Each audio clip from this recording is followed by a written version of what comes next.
Tiempo de entrevista, tiempo de actualidad aquí en Canarias al Día, Mírame Televisión, como saben ya desde hace algunos meses emitiendo para todas las islas del archipiélago y hoy queriendo analizar también actualidad regional y hacerlo desde una óptica social y sobre todo también desde una óptica crítica, la de la oposición, la del grupo parlamentario nacionalista en el Parlamento de Canarias, que ha mantenido un discurso bastante duro contra la política actual de la Consejería de Políticas Sociales del Ejecutivo Autonómico, sobre todo a raíz del incremento de los datos de pobreza y de la crisis social que está sufriendo y padeciendo el archipiélago canario, también lógicamente consecuencia de los efectos de esta pandemia. Para hablar de todo ello hoy nos acompaña la diputada y ex consejera también de Políticas Sociales, Cristina Valido, a quien le damos la bienvenida. Cristina, muy buenas tardes, gracias por estar con nosotros. Buenas tardes, gracias a ustedes por invitarme. Así en una legislatura completamente atípica, pero lo cierto es que poco a poco nos vamos acercando a la mitad ya de esta legislatura.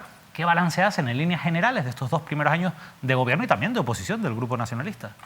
Hay que ser, antes que nada, honestas, ¿no? Y desde la honestidad es muy difícil hacer balance con un año de pandemia por medio. Es muy complicado con lo que ha ocurrido en todo el mundo poder ser, de alguna manera, justa en el análisis de la situación. Sí es verdad que podemos perfectamente hacer un dibujo, una fotografía de qué medidas extraordinarias se han tomado en una situación extraordinaria, cómo se han abordado las papas calientes, como decimos en Canarias.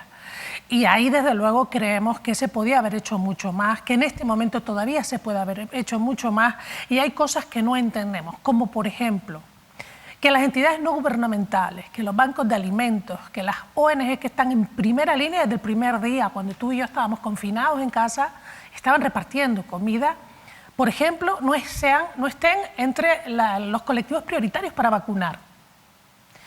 Cosas que no entendemos, como que los bancos de alimentos tengan problemas para trasladar los alimentos y en ocasiones hasta que les falten alimentos para distribuir. Que las ONG no tengan los recursos que piden y que son mínimos en relación al coste de otras muchísimas cosas. Porque al final están atendiendo a mucha gente que no llega a las administraciones públicas, que por otro lado, en la mayoría de ellas, está en teletrabajo y ha eliminado la presencialidad. Atender a la gente cuando tiene problemas a través de teletrabajo es, vamos a decir, muy difícil, por no decir, es imposible. Lo cierto es que ustedes hablaba de esas organizaciones no gubernamentales, no dejan de ser un puente entre la administración y las personas que lo están pasando mal en diferentes sectores, en diferentes ámbitos de Canarias. Ustedes presentaban hace unas semanas un plan de rescate social. A mí me gustaría un poco que me explicase en qué consiste ese plan de rescate social, dónde está fallando el gobierno de Canarias y qué es lo que ustedes proponen. Lo que nosotros pedimos en primer lugar es que las entidades que están distribuyendo alimentos, que están en primera línea, no solo los bancos de alimentos, como tú bien sabes, de los bancos de alimentos muchas ONG se nutren y distribuyen en sus zonas, en sus comarcas, en sus territorios. Nosotros queremos que esas entidades no les pueden faltar recursos, porque son los que están haciendo que mucha gente coma todos los días. Gente que no tiene ingresos o que tiene ingresos mínimos que a partir del día 10 ya no llenan la nevera y en ocasiones hay menores o mayores o dependientes en el domicilio.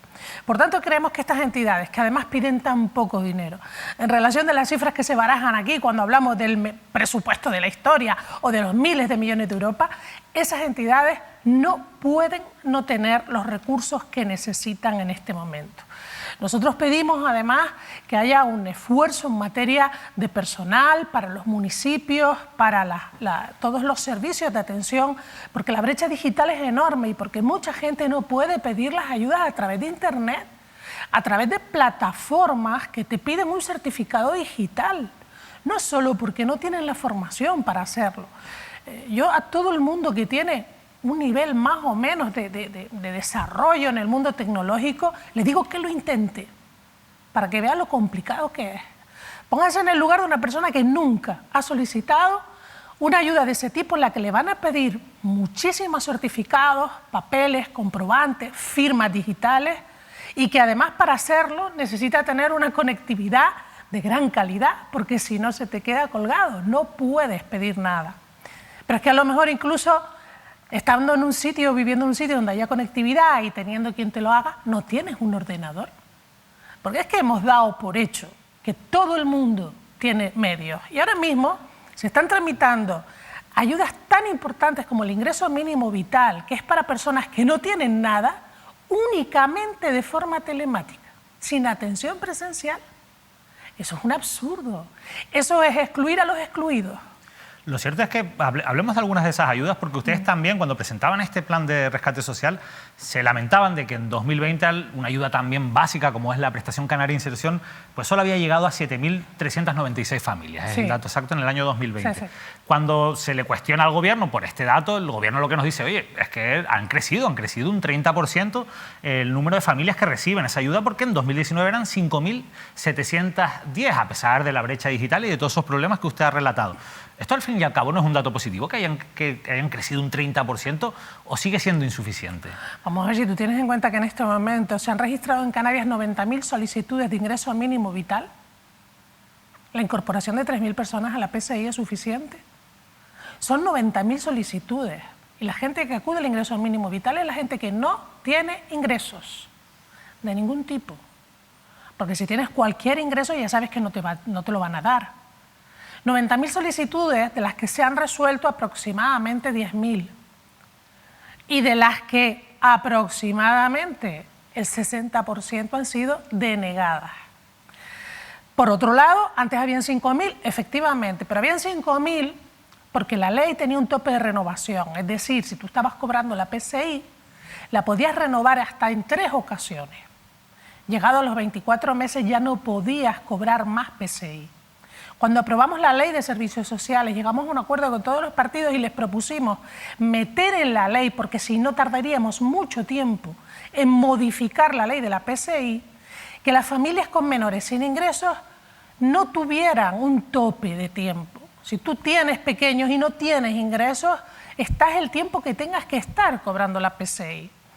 Y eso es lo que ha facilitado que muchas familias que habían salido hayan podido volver. O sea, no es que se esté gestionando más y mejor, sino que se ha quitado ese tapón que bloqueaba la posibilidad de tramitar más. Si tú tienes en cuenta que hay 90.000 personas solicitando el ingreso mínimo vital y que los prácticamente 4.000 que habían salido en los últimos años por haber llegado al tope de los 24 meses, a partir de mayo del 19 con la nueva ley podían volver a incorporarse, y el crecimiento de 3.000, ¿de qué estamos hablando?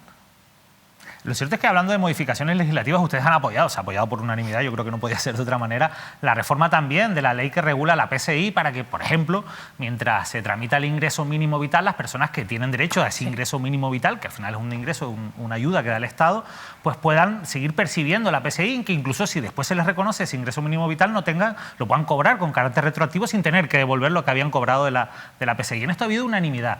Los últimos datos del Gobierno hablan de llegar a unas 10.000 familias canarias con ese ingreso mínimo vital. La pregunta es, con esta ayuda extra, digamos, que va a llegar, ¿no es un colchón suficiente? Claro, usted hablaba de 90.000 peticiones, 90.000 personas que en principio necesitarían esa ayuda frente a 10.000, sigue siendo insuficiente, ¿no? Entiendo. El problema es que la gestión es demasiado lenta, demasiado engorrosa y además vuelvo a lo mismo, que parece una tontería, David, pero créeme que es un tema que está generando una exclusión enorme, la brecha digital.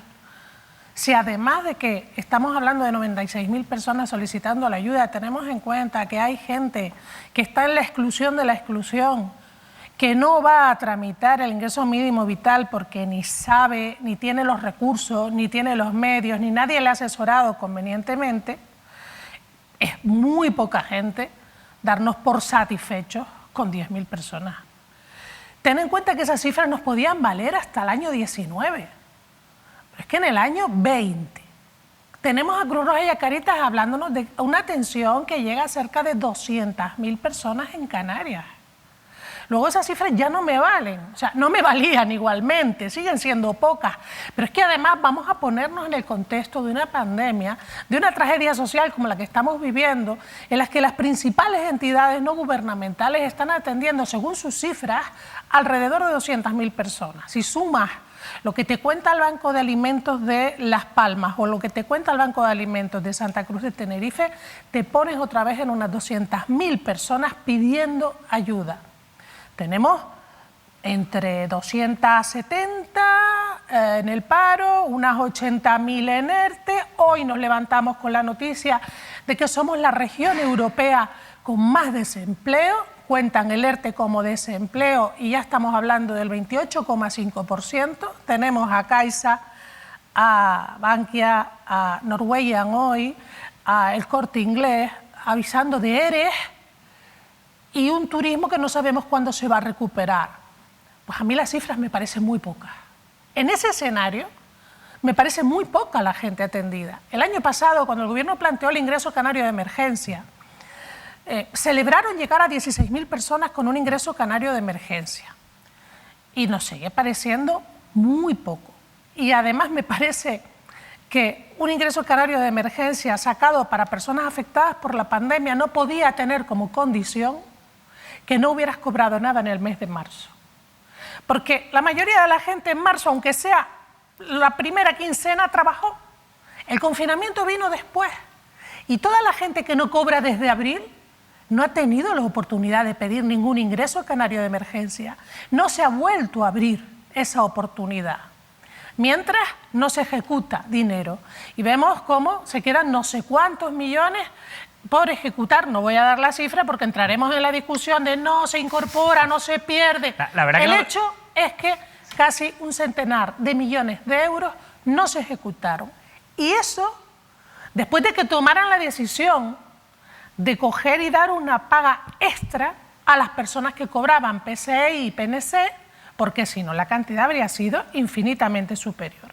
Y yo siempre digo, yo me alegro mucho de que la gente que cobra PCI y PNC haya recibido una paga extra. Algo que al gobierno no le supone ningún trabajo, porque tiene a todo el mundo registrado, sale la nómina, modificas la cifra. Más complicado es abrir las solicitudes y que la gente que lo necesita y que no tiene nada vaya a pedirlo. Por lo tanto, mejorar a los que cobran lo que cobran es poco, estamos de acuerdo, pero ábrase la posibilidad de que quien no cobra nada pueda acudir a una ayuda de emergencia. Hay un gasto que a veces no sé si no se computa o por lo menos no se tiene mucho en cuenta, que es el que muchas familias destinan y que lógicamente afecta al ahorro de las familias a cuidar a las personas dependientes, porque muchas familias al final solicitan esa ayuda y tardan mucho en recibirla o incluso las personas llegan a fallecer. Vamos a hablar de algunos datos que yo creo que son importantes. Entrevistamos al diputado del Comuna, Rafael Llanes, hace unas semanas aquí, nos contaba que los tiempos de espera han crecido en Canarias, que es la comunidad donde más se espera hasta que finalmente se consigue, se aprueba por la Administración Pública esa ayuda de la dependencia en sus dos fases, se tardan 900 y pico días. Claro, la media está en torno a 400 y pico días, la media nacional. La ley habla de 180 días, esto ya es algo pues inimaginable. Pero es que además si se compara con los 3 últimos años, con respecto a 2018, ha aumentado el tiempo de espera un 70%. En Canarias. Al final es normal que también haya aumentado el número de personas que fallecen esperando la ayuda, 2.500 aproximadamente en el último ejercicio. Con estos datos, a mí me gustaría preguntarle, porque claro, el gobierno, ahora hablaremos de otros datos que el gobierno da como positivos y que es verdad que muestran una tendencia positiva, pero usted me podría explicar por qué se está fallando ahora mismo la dependencia, por qué se está tardando tanto en tramitar la ayuda de la dependencia.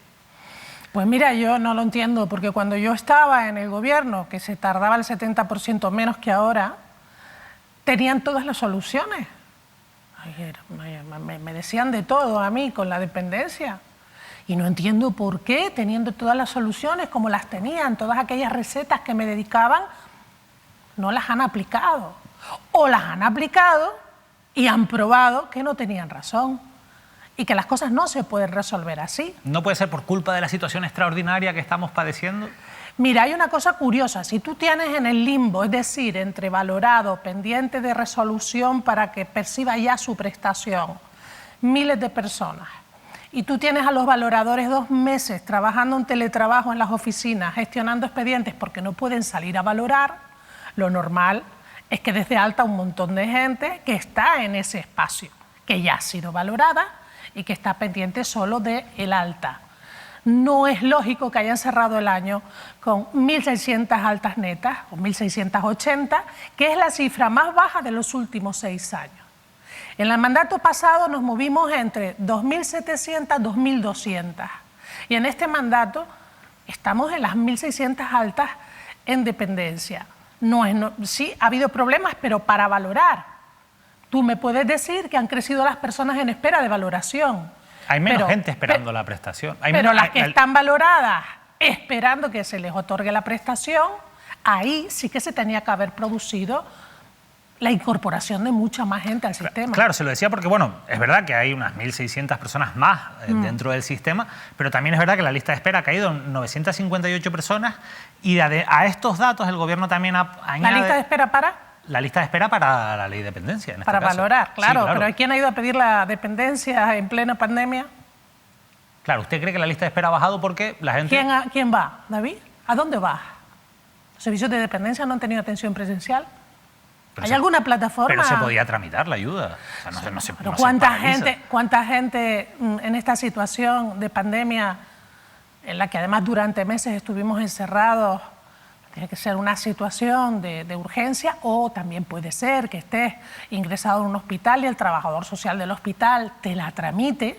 O sea, ¿usted cree que hay gente que ha decidido no solicitarla? No, yo creo que hay gente que ha esperado un mejor momento para meterse a presentar papeles, a solicitar papeles, a ir al médico de cabecera de mi padre para que me dé la solicitud, porque para eso tengo que ir al centro de salud, necesito una documentación. Oye, no es sencillo, ojalá solicitar la dependencia fuera más fácil, pero es complejo y es probable que mucha gente haya dicho, no parece el mejor momento para ir a pedir la dependencia de mi padre y mi madre y empezar a recorrer los altares para que me den los papeles que necesito. Es probable que mucha gente, hasta que esto no se normalice un poco, no vuelva a recuperarse el ritmo de solicitudes, porque lo que está claro es que la población envejece a gran velocidad, claro. Y lo lógico es que esa lista de espera siempre esté creciendo. Claro, por eso le preguntaba por el dato, porque el dato a mí sí que me llama la atención cuando yo me encuentro con este dato, que al final es un dato oficial, y dice, oye, que tiene que haber una explicación para... Usted me ha dado aquí una explicación, nosotros le preguntaremos también a la consejera. Puede ser, puede haber otras. A ver cómo nos lo plantean desde el gobierno, donde también plantean, por ejemplo,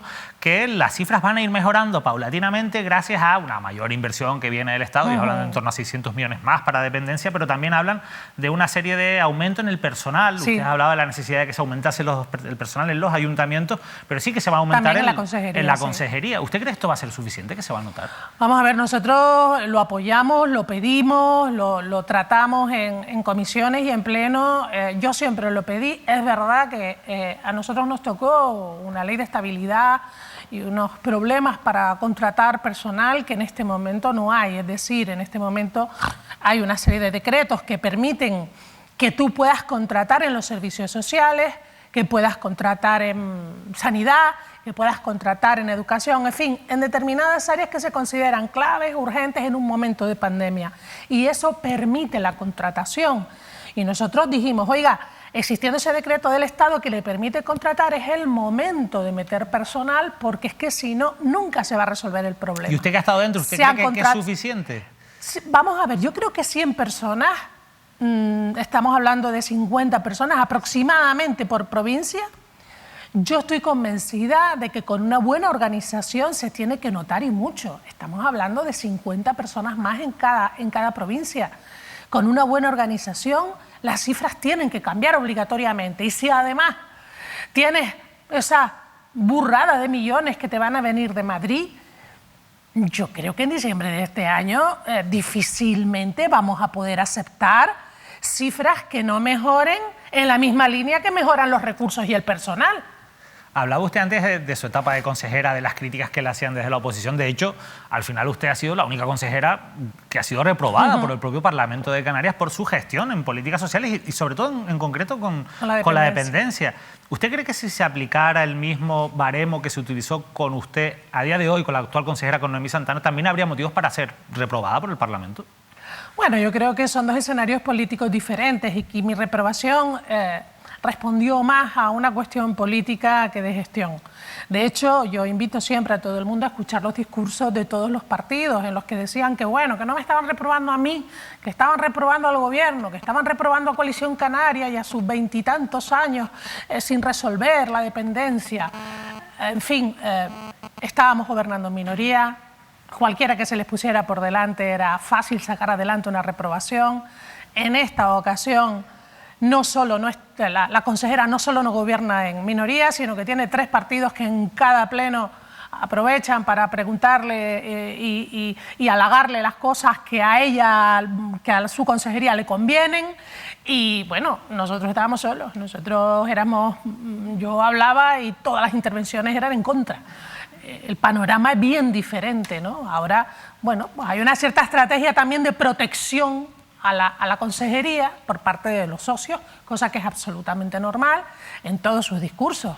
En cualquier caso, sí que es cierto que en aquel momento, bueno, se produjo aquella reprobación, pero también es verdad que usted, una cosa que decía ahora, y es que ellos siempre hablan, y es verdad, siempre habla el actual gobierno de que en materia de dependencia, en políticas sociales, hay una herencia recibida, y es cierto, han llegado a gestionar una consejería que nunca antes habían gestionado. No tienen un poco de culpa ustedes, también en general, no usted, pero sí todos los gobiernos anteriores de las cifras actuales de la dependencia.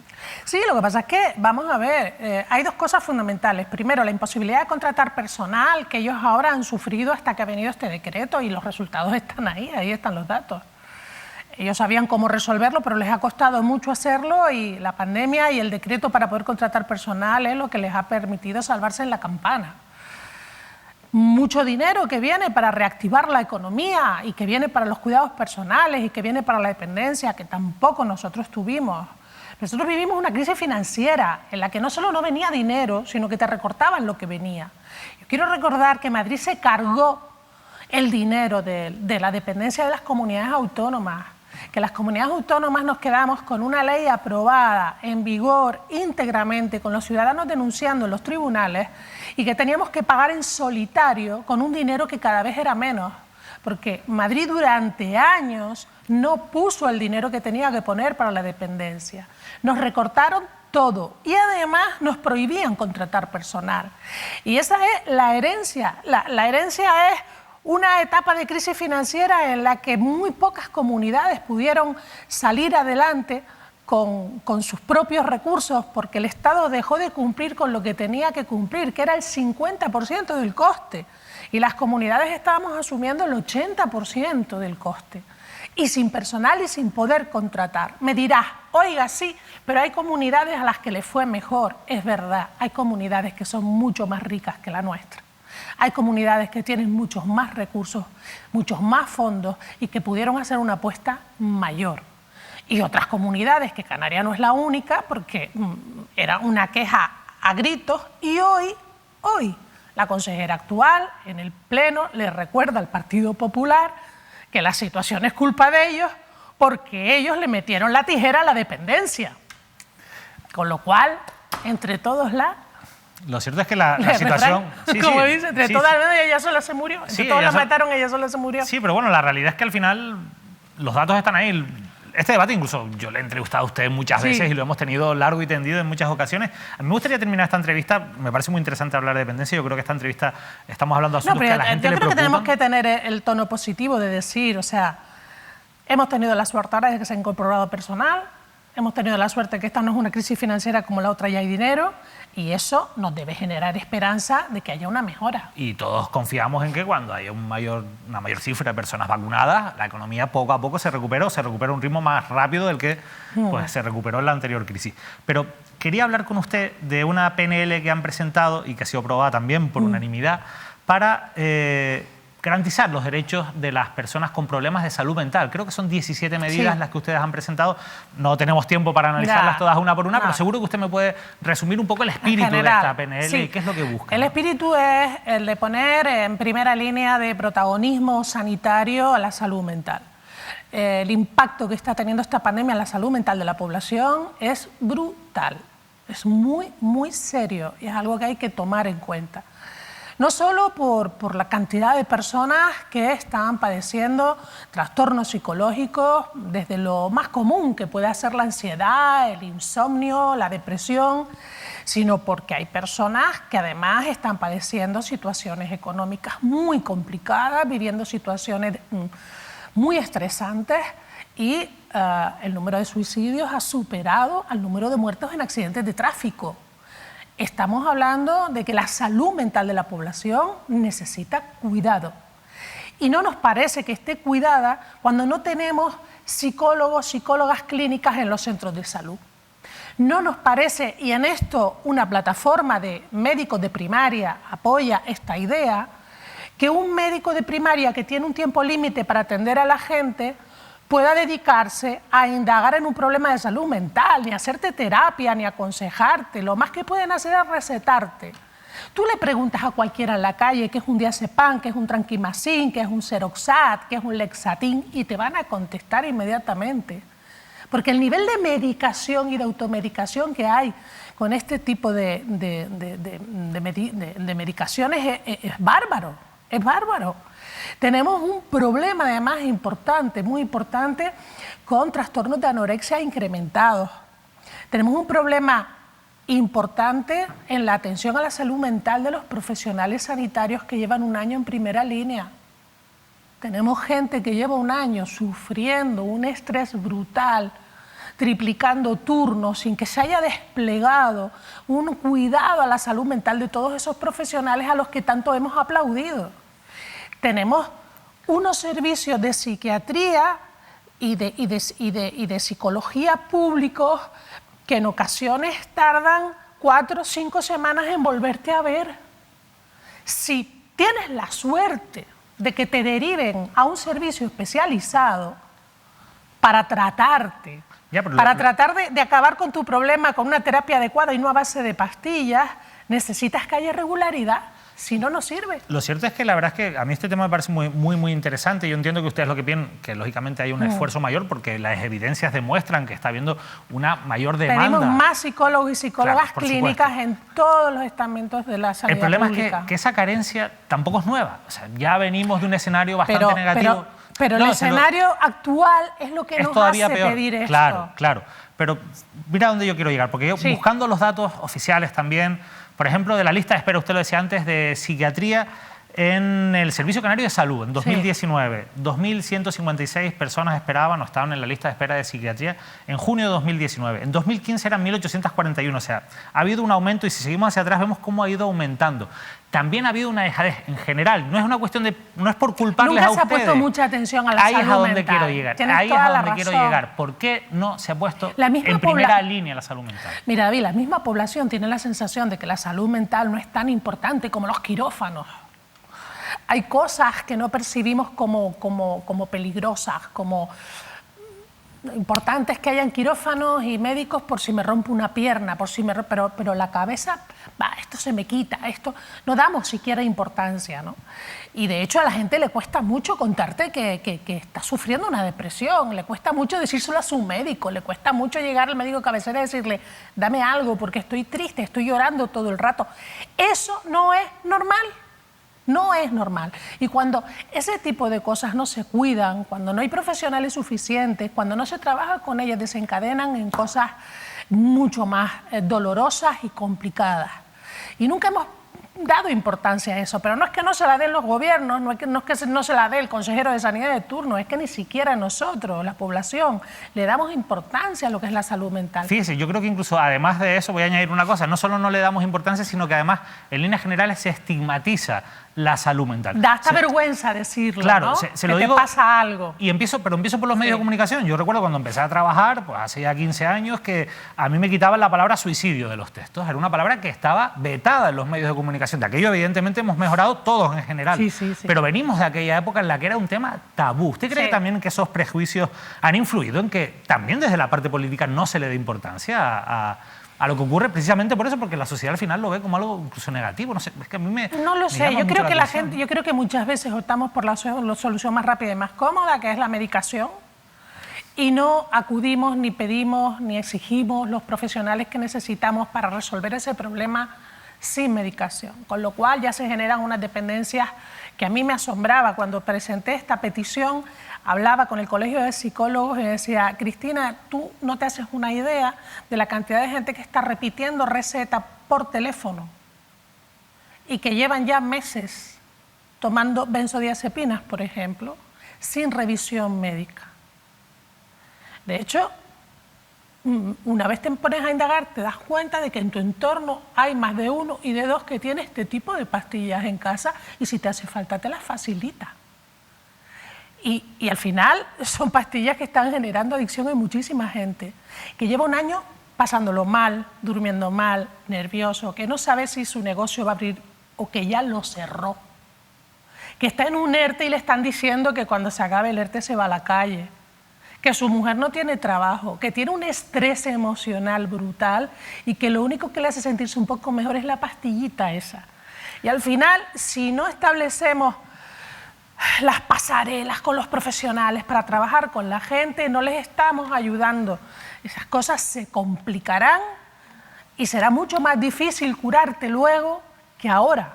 Sin duda, al final todo esto está muy relacionado, pero yo quería acabar esta entrevista conociendo su opinión sobre algo, sobre lo que yo también personalmente he opinado y que me gustaría saber, porque al final Cristina Valido, lo han visto ustedes aquí, es una persona muy implicada con este asunto y ha defendido esa PNL en el Parlamento. Quiero que vean esta captura de imagen, es un tuit de un compañero suyo, José Alberto Díaz Estebanes, diputado también en la Cámara, a raíz de una crítica que hacía a la ministra de Turismo, otra mala noticia, otro tren que se escapa, otro clavo en el ataúd del turismo, mientras la ministra anda en campaña electoral en Madrid enseñando cuchillos de locos y reconociendo sin pudor que el plan de rescate turístico que prometió para Canarias era el timo del tocomocho. Evidentemente la crítica a la ministra de Turismo es completamente lícita y completamente entra dentro de la lógica política.